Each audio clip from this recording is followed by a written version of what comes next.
everybody. Hope you're having a wonderful day and great week.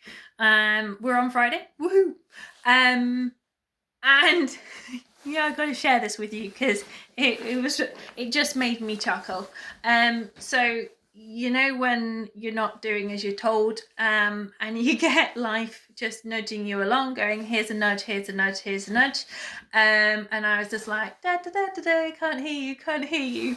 And then life was like, right, I will get somebody to tell you need to do this. So here I am.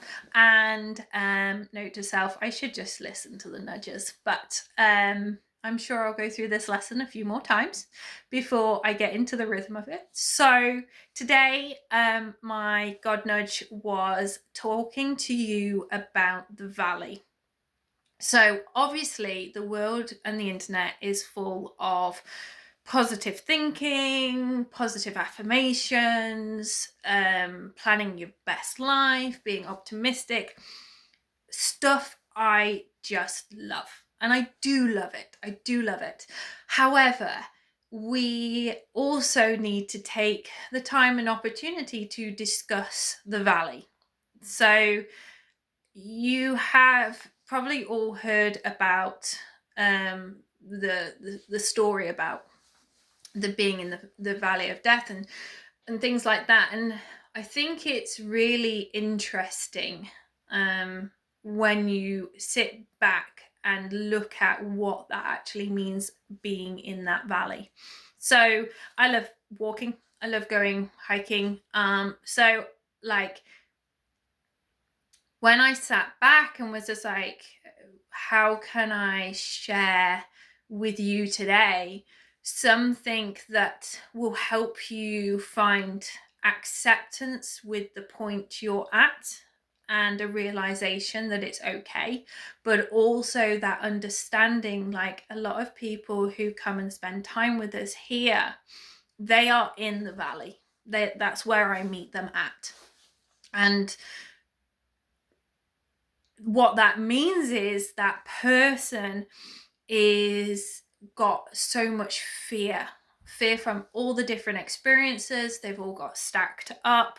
They can't see ahead of them because you're in this big valley and you are looking around, trying to find a way out, trying to figure out what to do. So there's a lot of feeling of lost, being lost, feeling lost, being in survival mode, thinking is there going to be a danger and things like that because you're on this valley floor. And then you just see these sides, and sometimes those sides feel like they're caving in on you as well. So it's a really tough place to be. But like I was doing this week, I was going, oh no, I don't need to hear that God nudge, I don't need to do this. That sense of not accepting that you are on that valley floor can in itself keep you stuck there. So the first thing we do is we look around and go, this is where I'm at and this is okay. And there needs to be that self-realization and self-acceptance of this experience has taken place, this experience has played out, and it might not be what I wanted, it might not be how I wanted it, might not be why we wanted it, but it did play out. And you then from that place need to start to move your feet. So what then happens is people then go, okay, Naomi, I've seen Wizard of Oz, so if I could just click my heels 3 times, I can be transported back into a great place. I think that would be an awesome ability, but I think you would also miss out on so much just opportunities of greatness. But a lot of people seek that quick, instant change. Just get me out of this. Just get me into a better place.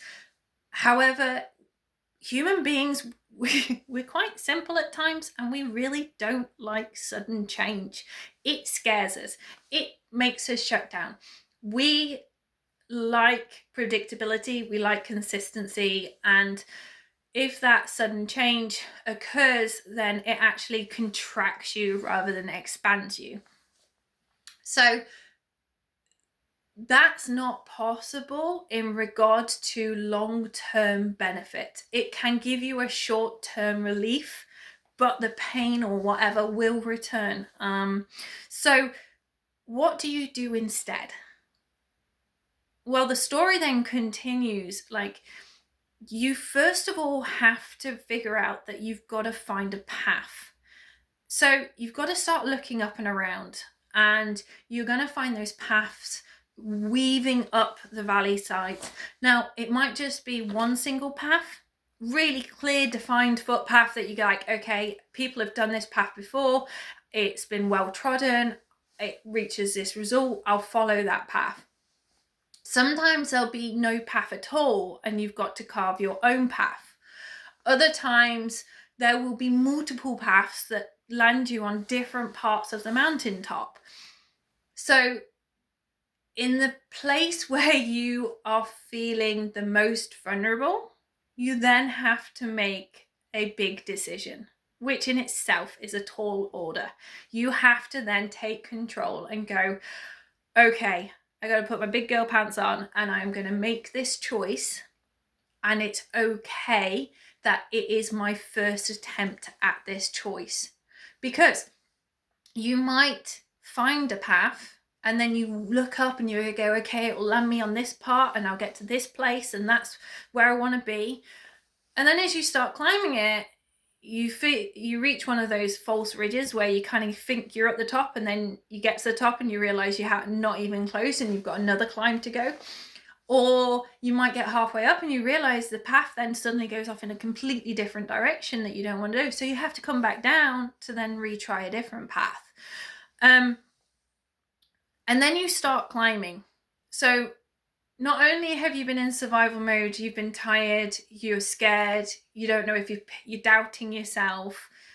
You then be brave and you make a choice. And then you've got the legwork. Then you've got the nodding doggy. You've literally just got to put one foot in front of the other and keep going and keep going and keep going. There's no escalators, there's no helicopters that can just fly you up there to the top. You have got to do the legwork.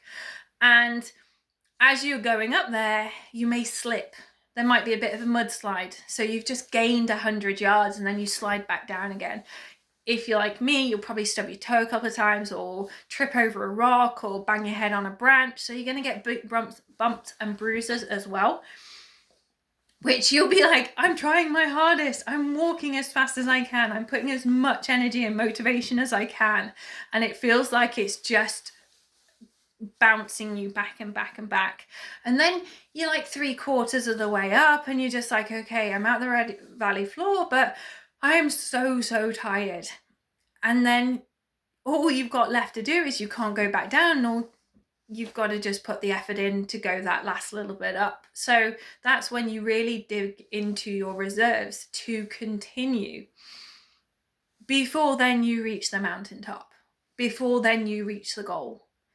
And once you reach the mountaintop, you then think, my life will be better. Things will be better. People will be better. Places will be better. Experiences will be better.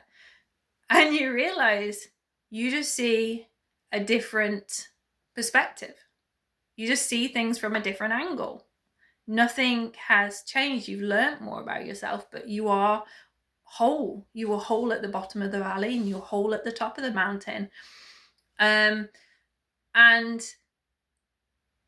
it's really about understanding that journey that helps us to realize that the day you were born to the day you die, there's about enjoying the time in between. As Noah spoke about this before, I can't fit anything in my coffin bar my body. So everything else is about connection, relationships, friendships, family, experiences, mistakes, challenges, obviously many different seasons of weather, and that today is meant to be fun. it's not going to be easy, but you can make it fun. And if you're struggling with that, go and spend time with a 3-year-old who has no responsibilities other than having fun. And you remember that actually you can take segments of time just to enjoy this moment. Because you'll have to keep putting one foot in front of another. So that is the exploration into the valley and the mountaintop, and an understanding that we can't just click our heels and transport ourselves out of messes into great places. It is a journey. Yes, the journey is so much more fun when you have the right support network around you, but at the end of the day, it's still a journey that you have to take on yourself. And though sometimes when you reach those mountaintops, the perceptions on life, on that experience you just went through, is remarkable and extraordinary and incredible. If you just take time to sit on that mountaintop with a cup of tea and go, yeah, that'll do, that'll do. Anyway, have a wonderful evening, and I'll speak to you soon.